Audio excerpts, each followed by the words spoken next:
महिलाओं को वो जब आरक्षित सीट हो जाती है तभी खड़ी कर रहे हैं अधिकांशतः। हालांकि इसका असर पड़ा है इतने वर्षों के बाद, अब महिलाएं आगे आने लगी हैं, सब जाती हैं, अपनी मीटिंग्स अटेंड करती हैं, लेकिन फिर भी यदि आप देखिए जहां पर महिला सीट हो जाती है वहां पर आपने साधारण एक ऑब्जर्वेशन किया होगा कि जब होर्डिंग लगते हैं तो महिला की फोटो के साथ उसके पति का नाम भी लगा होता है। ठीक है, क्योंकि महिला की अपनी कोई पहचान नहीं थी। और रही बात कि इस बिल का इंतजार क्यों, तो इस बिल के इंतजार की बात कहिए तो जहां पर समाज में शोषण हो रहा है, इस तरह की चीजें सब होती आई हैं, लेकिन कहीं ना कहीं नियम कानून बनने के बाद जो एक पुख्ता चीज मिलती है महिलाओं को, एक संबल जो मिल जाता है, वो बहुत जरूरी होता है। ठीक है, अब तो अगर महिला के लिए आरक्षित सीट है तो महिला ही खड़ी होगी, तो ये बहुत जरूरी है। ठीक है, तो खास मेहमान इस वक्त हमारे से जुड़े हुए हैं, प्रमिला जी का ही अब सीधा रुक कर लेते हैं। प्रमिला जी, आपकी क्या राय है? क्या वाकई आपको लगता है कि जो अभी महिलाओं को लेकर मोदी सरकार की तरफ से फैसले लिए जा रहे हैं, और अब इस हम बिल की बात करें तो इसके बाद आपको लग रहा है कि जो असली पावर है वो महिलाओं को मिल चुकी है या फिर अभी बहुत कुछ बाकी है? प्रमिला जी। मैडम, मेरा अनुभव जो है उसके हिसाब से पावर महिलाओं को शुरू से ही दी गई है, जो कि टाइम टू टाइम अपना यूज करते रहती हैं। और अभी जैसे किसी ने बताया कि उनकी महिलाओं में पति की फोटो लगी रहती है, तो ये बात सही है। ये खाली ग्रामीण अंचल में होता है जहां आरक्षित सीट हो जाती है, तो उसके बाद उनके प्रधान पति जो होते हैं वो साथ में लगे रहते हैं और सारा कार्यभार भी वही संभालते हैं। पर शहरों में जैसे अभी आरक्षित है सीटें उनकी महिला महापौर की, वहां पे उनकी अकेले फोटो लगती है, उनकी कहीं किसी की फोटो नहीं लगती, और उनकी पार्टी के कार्यकर्ता होते हैं उनकी लगती है। दूसरी बात अभी आई है कि महिला आरक्षण बिल आया, अभी इतने साल लग जाएंगे, तो कोई भी काम शुरू होता है उसके बाद धीरे धीरे इम्प्लीमेंट में टाइम लगता है। उसकी प्रोसीडिंग ऐसी है कि हाँ समय लगेगा, कोई जरूरी नहीं 39 में हो सकता है 26 तक के कार्य पूरा हो जाए। जिस गति से कार्य आगे हुए हैं उसी हिसाब से अगर किया जाए तो 2 साल में करना कोई बहुत बड़ी बात नहीं। अलग अलग स्टेट का काम है, वो स्टेट का काम स्टेट को सौंप दिया जाए, फाइनल रिपोर्ट आए के साल भर बाद आपका केंद्र को दे दी जाती है, तो कोई जरूरी नहीं है इतना समय लगे जिसके लोग हताश पताश हैं। दूसरी बात, अभी लोग इसमें आरक्षण की बात माने, जो आपका एक जगह 5%, 10%, 7% आरक्षण ऑलरेडी है जातिगत, आप एक तरफ अपने आप को दलित कहने में शर्मिंदगी महसूस करते हैं और जाके कोर्ट केस करते हैं, दूसरी जगह जो आरक्षण मानना होता है तो आप चिल्ला चिल्ला के मांगते हैं। ऐसा क्यों करते हैं भाई? दोहरी नीति तो आप लोग भी कर रहे हैं, जो भी है इसमें आरक्षण के अंतर्गत आते हैं वो सब दोहरी नीति करते हैं, उसकी आवश्यकता ही नहीं है। अगर आपको आरक्षण चाहिए तो उधर एक तरफ तो आरक्षण आपका 5%, 2%, 7%, 15% है ही है ना, आप उधर चले जाइए। और रहा यहाँ 30% जब आरक्षण, क्या आधी आबादी आप हैं, आधी आबादी में 30-35% ले लिया है, अब 35% में भी आपको आरक्षण चाहिए, क्यों चाहिए आखिर उसके लिए भाई? अब इसी तरह से आप खुद ही इसको लिंगर ऑन करने की बातें कर रहे हैं। ठीक है रोशनी जी, आप सहमत हैं इनकी बातों से? मैं बिल्कुल सहमत हूँ। हाँ, इसलिए क्योंकि जैसे आप बताया अभी आपने, मैं बिल्कुल इसलिए सहमत हूँ कि सब जो भी अभी अमेंडमेंट आया है, ये जो बिल पास हुआ है अधिनियम, ये इसलिए जरूरी है, इसमें टाइम लगेगा, उसकी वो एक संवैधानिक प्रक्रिया है। अब संवैधानिक प्रक्रिया को यदि कांग्रेस या अदर पार्टी ये चाहती है कि आज ही लागू हो जाए, तो मुझे लगता है ये उनकी सोच बहुत गलत है। क्योंकि यदि भारतीय जनता पार्टी को ये करना नहीं होता तो कभी नहीं करती। उसकी बिल्कुल ईमानदारी से इच्छा है, माननीय प्रधानमंत्री जी ये चाहते हैं कि ये हो, महिला सशक्त हो, और उसके लिए आवश्यक है, हम सब जानते हैं कि 2011 के बाद जनगणना देश में नहीं हुई है। 2021 में जनगणना हुई नहीं क्योंकि कोरोना काल था। तो इसके लिए प्रोसीजर है, पहले जनगणना होगी, उसके बाद फिर परिसीमन होगा, और उसके बाद ये देखा जाएगा। तो हम ये कैसे महिलाओं को पूरा भरोसा है कि यदि माननीय मोदी जी ने कहा है तो वो करके दिखाएंगे। ये जैसे आप बता रही है कि पहले भी हो सकता है, इसमें कोई संदेह नहीं है। जो काम संवैधानिक तरीके से होना है उसको वैसे ही होना चाहिए, ताकि आगे कहीं महिला आरक्षण में किसी तरह की कोई परेशानी ना हो।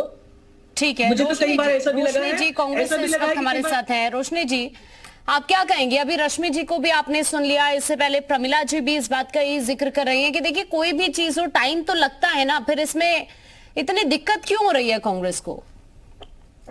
हमें कोई दिक्कत नहीं, लेकिन तो ये तालियां बटोरी जा रही हैं, वाहवाही लूटी जा रही है। अभी से आगे आने वाले चुनाव में वोट बटोरने की जो तैयारी चल रही है, जब आगे आने वाले चुनाव में ये लागू ही नहीं होगा तो क्यों तालियां बटोरी जा रही हैं?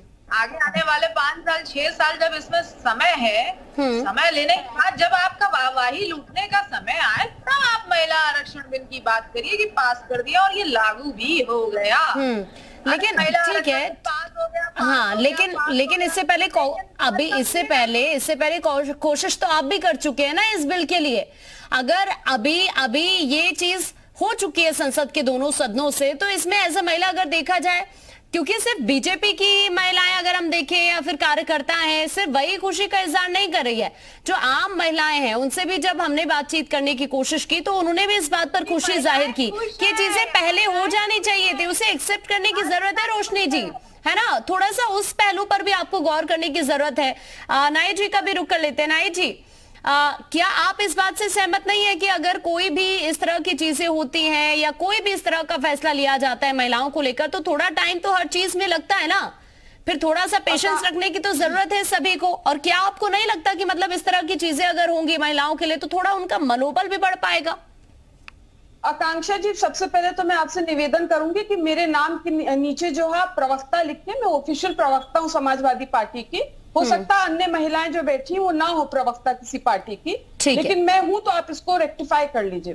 बिल्कुल मैं अभी जिस प्रकार से आपके डिबेट पे पिछड़े दलितों के लिए अपमान भरे शब्दों का प्रयोग किया, इसकी मैं घोर निंदा करती हूँ। जिस प्रकार से प्रमिला जी ने बोला कि दोगलापन अपनाते हैं, आरक्षण लेते, देखिए ये बीजेपी और आरएसएस के जो मानसिकता है पिछड़ा दलित विरोधी, वो खुलकर आपके डिबेट में स्वतः आ रही है सामने। अभी देखिए एक आपकी राजनीतिक विश्लेषक, तथाकथित राजनीतिक विश्लेषक जो बीजेपी नेता लग रही हैं, वो कह रही है कि अधिकार मिल गया। अभी कहां से अधिकार मिल गया भाई? अभी तो 2039 में मिलेगा। कह रही है कि पति के साथ जाती है वोट करने। अरे कहां अब ये जमाना रहेगा कि पति के साथ जाती है वोट करने? अरे लखीमपुर खीरी में पिछड़े वर्ग की महिलाएं जो है नामांकन करने जा रही थी, वहां बीजेपी के नेताओं ने उनको नामांकन से रोकने के लिए उनकी साड़ी तक खींच ली।